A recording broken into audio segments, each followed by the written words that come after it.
Hey, this is lifetime Cowboys fan Jim Saxton with Jim Saxton State Farm. You want insurance knowledge and old school service? Give us a call.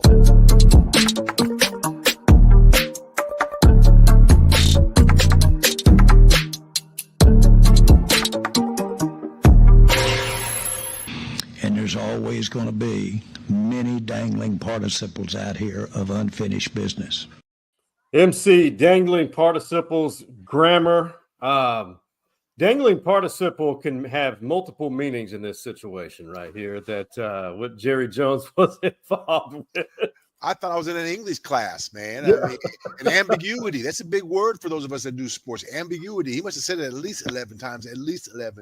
But I think he was a little defensive yesterday. And of course, the very first question was about the paternity lawsuit. They got that out the way right away. David Moore asked that question. And there's a lot of, on the response of Mr. Jones, there were a lot of uhs and stalls. And after he said what he said, we're not going to talk about this anymore. So then we moved on to talk football. But it was amazing. And Michael McCarthy only got 2 questions yesterday. 2 questions. In fact, when the first question was asked to him, he's like, "Oh, wow, I got a question." And he started clapping. So, and the reference was him being in the hot seat, so there's a lot of dangling participles, as Jerry would say, going on. He even said a gnat's ass in this press conference. It's like, does a gnat have one? So there's just a lot of things flying around yesterday's presser with Jerry. Yeah, Dallas Cowboys training camp in Oxnard. Michael Coleman, the sports director at KLTV Sports in Tyler, Texas. He's been all over the country, including our home, Austin, Texas, at KXN for a long time. And this is he's approaching his 3rd decade of covering Cowboys camp. But first off, before we get going, follow each of our social media platforms. And much love to Jimmy Saxton and his family of SaxtonInsurance.com. Coleman referenced it. Now, the paternity suit ended early. You and I talked about it. It may affect it, and it ended early, right before training camp. And this was Jerry with the uhs and the awkward pauses when he addressed that situation. It is resolved, and that was, of course, very sensitive with my family, and it was very sensitive with the unique publicity that's involved with the Cowboys, and but it was involved satisfactorily for all concerned. All concerned, Coleman. What's your take on this? I mean, it's very sensitive. I wonder if the Cowboy camp hadn't begun, and this was going on back in March, if we do have an extended trial on this issue. A part of me wants to think, well, Jerry's like, I got to get to Oxnard. I don't want to deal with all of this. Let's go ahead and just cut our losses so I can get my tail to Oxnard, because they can't have a presser of the union, state of the union of the Cowboys without me. So I kind of wonder if this was held any other time, would it have been a continuance of a trial? But when you think about it, evidently the resolution, from what I understand, is both sides decided to kiss and make up, and they could have did this without getting the courts or the lawyers involved. So there's a lot of time wasted on this issue, and I guarantee you, Mr. Jones, he dodged a bullet by not having to testify. I'm blown away by all of it. Of course, it's the Cowboy way. You're always going to be leading the news cycle in some form or fashion, regardless of what people think the Cowboys sell. And Jerry Jones keeps the Cowboys in the news, whether it's good or bad. In this situation, that case in Texarkana, I read an article about there was a warm embrace with the daughter, so to speak, and the mother. Yes. So, I mean, I want to be, sensitive to those 2 ladies. I'm just shocked that Jerry's involved in it. For some people, they're not shocked, but I don't even know how to even wrap that. And the young lady, very brave Yes. for her to try to stand up to Mr. Jones and the contract that she and her mother, because she had nothing to do with that contract. She had no say on what the deal was between Mr. Jones and her mother. And she's like, no, I want to fight this. So Yeah. I think overall, the way this thing is going to turn out down the road as a nothing situation. I mean, it was something. And if nothing else, she did get acknowledgement. That's what she wanted, and she got it. And so, and kind of, in essence, she kind of won, and Jerry didn't. If there's a win-loss factor in this, she got what she wanted, because what Jerry did not want people to know, from what it sounds like, we all know. We didn't need a jury to find somebody guilty or not guilty. We all know, and that's what Jerry didn't want, but that's what happened. And as long as his family was in on it and knew about it, they had to have known about it. Yeah. They had, I mean, Jerry probably for a long time was trying to find ways for it not to get out. He just ran out of time. But I really believe also, like I said, if this were held in March or any other time other than July for training camp time, would this trial be over? So he's back here in camp. He's in his element. Yeah. And he said, we're not going to talk about this anymore. So he's ready to move on. We're ready to move on. We're ready to move on. And it's a moral of the story. Keep your dangling participle covered. Yeah, he was dangling all right. Hey, everybody's talking about it, and I feel like for Cowboy fans, anyone who doesn't have a contract going into for training camp, if they're still going into negotiations, everybody acts like it's something new. It's happening all over the league every year. Right.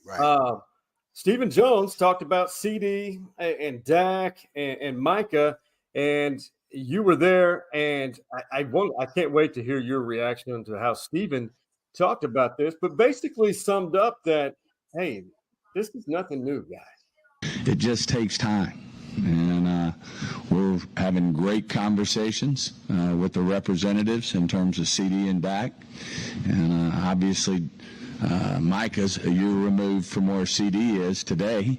Cee Dee, in his career and where he is contractually. So I think he wants to go out and show that he is the best non-quarterback in the league, and I hope he does it.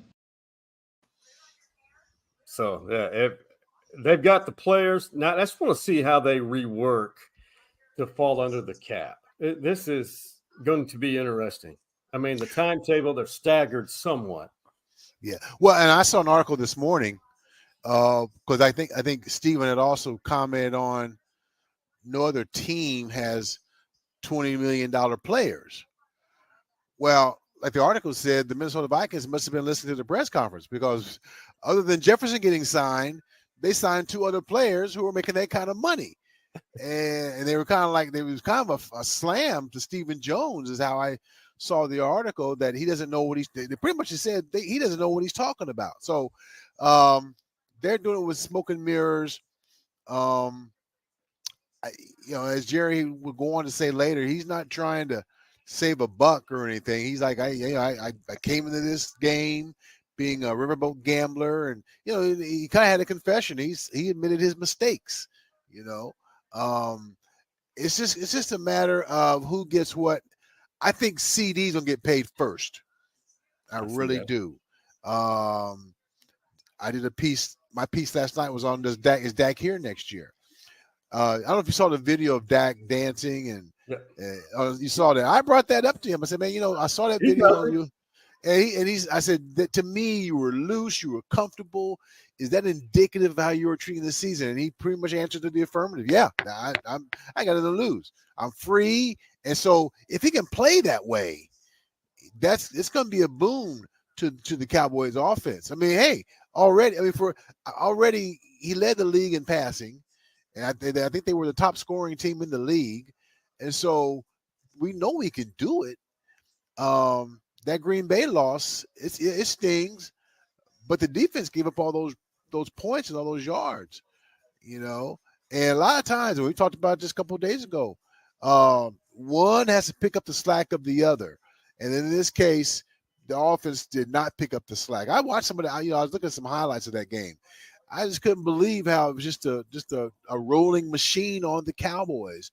When on paper, it looked nothing like that. So, like I said, if I'm Green Bay, I'm showing that game film. If I'm the Cowboys, I'm showing that game film. Let's show you. Let's remind ourselves how much we stunk, and go out with some purpose. Because those first 5 games come out the gate. Except they're 3-2, they're going to be on the right track. That game, to sum up Green Bay, and coaches say this all the time, that was not complimentary football. Offense helping the defense helping the offense. It wasn't. And to your point about the salary cap or the negotiations, the salary cap this year for 2024 is up 13% from last year, and I think it's $255.4 million. Yeah. So there's some revenue bucks being shared. One thing that does not change, other than the America's team moniker, is the pressure to win. And your guy Jordan Lewis, he was point blank asked about that. Hey, are you guys ever going to turn the table and to Michael Irvin when he had that rant on his balcony? This is Jordan Lewis, clearly irritated by the question. Yes, he was. It's the Cowboys, bro. I mean, it's always going to be that, but at the same time, we have a job to do, and that's to win. So we always expect to win, and that's what we want to go out there and prove that we can do, is go out there and win. So how long is it going to take, or do you think they have the personnel to actually uphold that standard that they've been trying to achieve for almost 3 decades now? Well, they announced they had 14 Pro Bowlers last year. And what'd you do with them? I mean, how'd you handle it? And that's also to say, because something, it's a deal where you've got the personnel, and you probably got the coach. Mike McCarthy's a good coach. Yeah. He's got a Super Bowl with Green Bay. He just needed a change of scenery, and he came to Dallas. I just kind of think Jerry gets in the way a whole lot, not on purpose. He's so hands-on. If you remember when he bought the team, I think you were interning with us at 36 at the time. I want to be in charge of the Sox and the Jocks. And that got him some Super Bowls with Jimmy. But ever since Jimmy's left, the common denominator of the franchise has been Jerry Jones, who made it clear he ain't going nowhere. He was adamant about that. He's like, hey, listen, I'm the same person I was when I bought this team 35 years ago. So it's amazing. And you think about this team, they've only had 2 general managers in the history of the franchise, Tex Schramm and Jerry Jones. That's bizarre, man. That is bizarre. So we talk about the pressure to win, but if they don't win, what? What happens? Back to the drawing board. They got a bunch of drawing boards in their closet. You got to make room for another one if that's going to be the case. I think McCarthy would be gone. I've entertained this idea before. I do. I would, and I think I said last time we talked, but I even told Joe Terrell. I think Deion Sanders could be the next coach for the Dallas Cowboys. I wouldn't have said that 2 years ago, but he's got a son coming out, and they got quarterback issues in terms of who's going to be their quarterback if it ain't going to be Dak. And I can see Deion coaching the Cowboys. He matches the flair, he does, and the noise that the Cowboys are a part of and what they do. And although Deion has said he would never want to coach pro players, well, now you are, because they're getting paid now in college. So you're ostensibly that's what you are paying for. Because I think eventually the term student athlete is going to be dropped. Amateurism is done. Yeah. And the amateurism, in my opinion, when we went to the dream team, because we kept, we couldn't put together a good Olympics team. So, okay, we got to bring out the big guns. That's when the student athlete, the amateurism began to wane when we brought the dream team out. But so you ask what's going to happen if they don't do things right. They could go 10-6, make the playoffs, and lose by 3 to 5 points. I think that keeps his job for McCarthy. If they don't make the playoffs, he's gone. Period. Because it hasn't been a problem making the playoffs. The problem has been not being one and done. And so and I like McCarthy. I think He's a good guy. He's He's good a good interview. guy, and he's good at his craft. I remember when he was with Green Bay and they played the Cowboys, and Aaron Jones, I think his name Aaron Jones, a running back, just ran roughshod all over the Cowboys. I think it was his last year in Dallas, I think, or in Green Bay, I believe. But this is the make it or break it time of the year for them. We'll see what happens with that, because they didn't make any big splashes during the offseason. Again, I hate to harp on it, but you brought back 2 players, or you brought back a coach and you brought back a player from yesterday to try to get you where you want to be. I don't know if you can do that and be successful. Coleman, I'm going to stick to what we said 2 days ago. NFC Championship is the bare minimum. Yeah. It's the bare minimum. Now the question. Yeah, hey, your guy, or our guy from Art, Texas, DeMarvion Overshown, had so much potential coming out of Texas, but it's part of the game injury, that torn ACL. And, on the Dallas Cowboys YouTube page, man, they caught up with DeMarvion and just listen to, this is the way he was when he was here in Austin and when you guys covered him when he was at ARP High School. I feel great. I really think the rehab couldn't have went any better than it has to this point. Getting ready to get released on my own, get cleared. So, by training camp, I'm gonna be up and running around, and I'm definitely excited about that. So, have you had a chance to see him? Or no, we do have a request to get him. So I'm pretty sure we'll be able to. He's wearing a different jersey number this year. He's number 13 and not 35. So I have to ask him what the change on that was.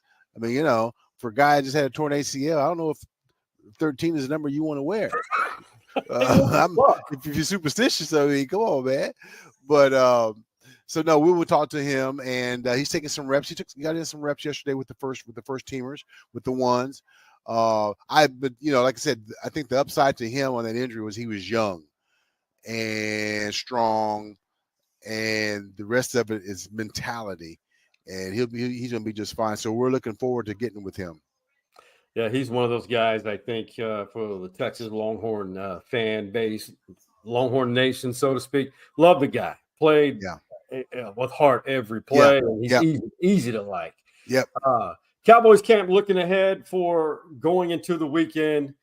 What do you have your eyes set on? What are you focusing on? Obviously, DeMarvion. What is it? Something that I want to see the run game. I want to see. I mean, they have a mock game on Saturday. I want to see that the running back room.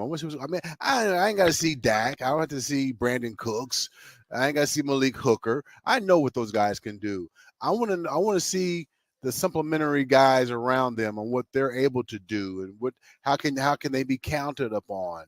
Offensive line. It's they got a rookie center probably, and Tyler Smith. The offensive guard. I want to see how the offensive line, are they cohesive? Are they do they have what it's going to take to carry Dak through the season? If I look for anything with Dak, it's just, okay, does he ad lib? When the script, do you get away from, if the script is not there, what do you do? How are you going to do it? And that's what I'm looking for. And I don't think Trayvon's out here working out. I don't think he'll be in that scrimmage tomorrow. But Deron Bland, I mean, let's see if what he did last year can be a continuance. Although he didn't really open any, I'm not going to say he didn't open any eyes in training camp. It's just that what we saw him do during the regular season, nobody knew that was going to happen. So we'll probably watch him a little closer, and I asked him, what are your expectations coming into this camp? He said, I'm going to just keep it what I've been doing, and that's good, because you don't want to try to overthink or outthink yourself because of what the success he had last year with Trayvon Diggs out. Hey, man, tell me something good. Last time out, Michael Coleman brought up a good point. The young 16-year-old track phenom for the Summer Olympics in France. What do you got for us today that's something maybe inspiring or positive? I'll just go this way. The THSA, they had the convention last week, and my heart goes out to the young lady, the coach that got shot. That's terrible. That's not good, but it's terrible. But I liked hearing one of the officials asked colleges, especially in Texas, don't schedule the game on Friday night.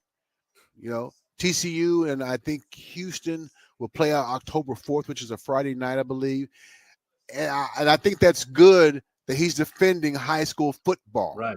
And I remember years ago reading that games at the collegiate level could be played on Friday nights. I'm like, well, why? You got all the other days besides Saturday. Why interrupt the chain of events for the high school kids? I mean, high school football on Friday nights is for America. It's what brings communities together, and to cause you're getting the almighty dollar and maybe national televised and all that. Okay, you're gonna get that anyway. Don't disrupt the Friday night because you're gonna split the fan base. But I think the fan base is smart enough to know I'm rooting for my kid. I'm rooting for my alma mater and my high school. I'm not gonna go watch a collegiate game on Friday night. So I think it's good that they were defending and standing up for high school football on Friday nights. You have to advocate because I really, it's just my take on this. That is good to advocate for the great game of high school football, especially in the state of Texas or nationwide. But yeah, I think the almighty network dollar. I mean, if you think about it nowadays, we've got college football every night of the week except Sunday. Yeah, we do. And it's good and bad. It's like if you won't compete against the NFL, why would you compete against the high schools? Yeah, why? I mean, it's crazy, man. It's crazy. Man, that's something good. Defending the high school football game on Friday nights. I'm always on board with that. I love high school tackle football. Yes. and you are in the epicenter of greatness. Oh, I really am. There's no, I mean, when I worked in New York and the guys I inherited, a good staff of guys, would they want to talk about Texas high school football? Yeah. Is it really all that? It's all that and more. Because what they have is lacrosse. Great sport. Yeah. But the football isn't as strong as lacrosse is, and football isn't half as strong as it is here in Texas. And they told me that, just by their inquisitiveness. And I told them about Adrian Peterson. I said, and this is when Adrian was a freshman at OU. I said, listen, when the OU Texas game comes up, look for a kid named Adrian Peterson. And he had a great game as a freshman, took third in the Heisman, maybe second. But because I told them about Adrian, I was the all-time knowledgeable person of high school football because they were like, man, you told us about this guy, So they were like, oh, my God, we got somebody that knows high school and college football. Because we're stuck with Syracuse, and they're nowhere near Long Island, I'm trying to remember, did Adrian Peterson, did he ever beat Texas? I don't think he did. Because he went to OU to win championships. Right. I think maybe he did in 04, then 05 and 06. I do know he had a reason why he didn't go to Texas, and it didn't reflect very well for Mac Brown. Right? I can't remember what the reason was. He said he would have to earn his playing time. Oh, yeah. Edward Benson was the guy, right? Yeah, that's right. But, it's kind of like Ricky Williams and Priest Holmes. You remember? Ricky Williams had to earn because Priest Holmes was the man. He was the man, and he had a great career till it got halted. But he's still a great running back. So, I think that's when you're an 18-year-old kid and you're being told that you're not mature enough yet to say, okay, I'm willing to do it, because Adrian Peterson could compete with anybody on anybody's roster as a freshman at anybody's university,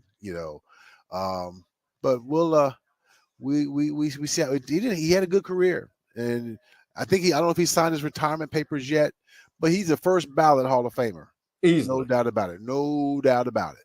Easily. And I will say this: you and I got to witness greatness, if not the greatest, one of the top 5 greatest running backs in Texas high school football history. Yeah. He was at Palestine, and he just looked another gear, smooth. He and DeMarco Murray, very similar, but Adrian's just a little bit better. I go Earl, Eric, and Adrian. Tough. And that's and the 1 and 2's a toss-up. Yeah. 1 and 2's a toss-up. Yeah. We could make an entire episode on the greats of Texas high school football history. There's no doubt. Yeah. MC, great job, my brother. Thanks for making time. All right, fella. No problem, man. Busy. No problem at all. In Oxnard. And you got your night activities, I'm sure, lined up. Not really. We know today is AP's birthday. You know the tradition. Oh, Arnold Payne, today's his birthday. So happy I'm pretty birthday, sure we'll all AP. get together somewhere and celebrate his birthday with dinner and beverage and laughs and then get back at it again tomorrow. Arnold Payne from WFAA. Legend. Great, talented photographer, does everything. Yeah. I don't know what his age is, but he looks good. ages well. He looks really good. My brother, enjoy it. We'll check back in over the weekend sometime. All right, buddy. All right. Man, much love. And for MC in the city of Oxnard and Tyler, Texas, and the OG Man Cave boys, that being Hardball Hards, Big Mike, and Coach Mo, we are out. You see the drippy, I'm fitted up. Hop in my car and the giddy up.